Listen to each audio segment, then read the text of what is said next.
or not? Is your country at war or not? Being at war means that you're fighting an enemy and that you apply the law of war and so on and so forth.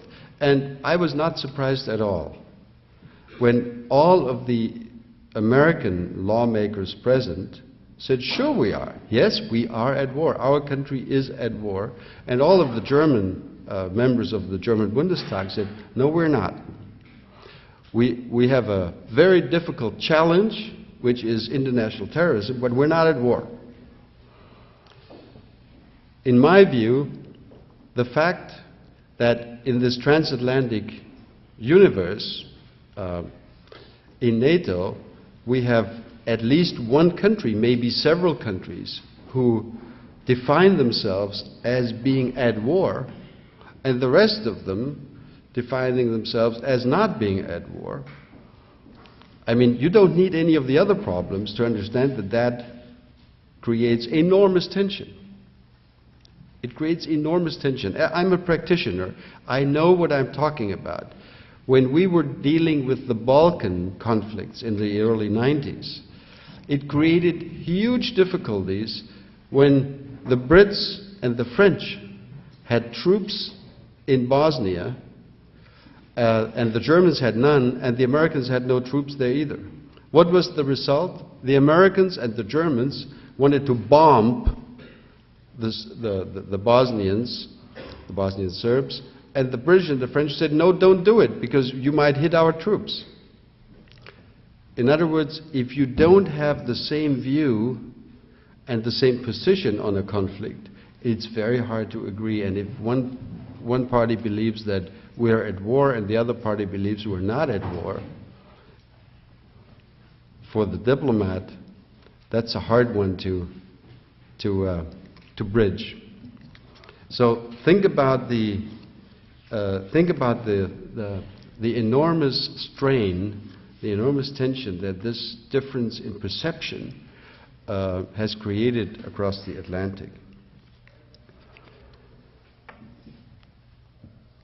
I do believe that in spite of these differences, there is an enormous body of issues which unites us rather than draws us apart. And I don't have the time here, and I don't want to bore you with a long list of these issues. I want to just mention a few of them. Surely Europe and America have the same fundamental interest in creating a situation in the Arab-Israeli conflict that will be, that can be called a road toward peace again, and not just an ongoing and never-ending, bitter, costly, and hateful conflict. Surely we share, whether we liked the idea of going to war against Iraq or not, surely we share the conviction that where we are right now, it has to be an American interest just as much as it has to be a German or European interest to work toward a more stable region, to try to help create a more stable Iraq, and to try to create a framework in which both Iraq and Iran and the Arab-Israeli conflict, etc., can be resolved. I very strongly believe that if you ask yourself the very simple question, are Americans going, or is America as a country going to be better off if it tries to to confront the challenges of today and of tomorrow alone or with others? And, and then I ask the same question for my own country, and clearly there isn't only one possible and realistic answer. Whether we're talking about terrorism or climate change or proliferation or whatever other current or future challenge you would like to name, clearly all of these global issues will require globally defined answers. It doesn't help if we, Germans or Europeans, sign the Kyoto Agreement on global warming if you don't do it also.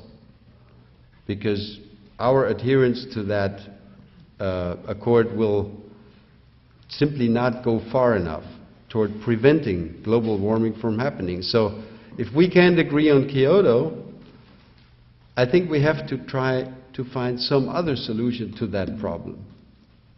But it's not a correct answer to simply say, well, let's disagree and we go, each one goes his own way. That is probably the worst solution of them all. In other words, my point here is there is an enormous body of common interests that have to unite us.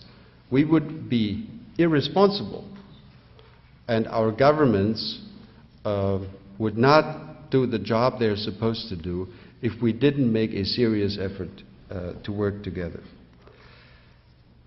Actually, as a German, let me talk to you for a moment about one aspect of 9/11 which I'm sure all of you have not had time to think about.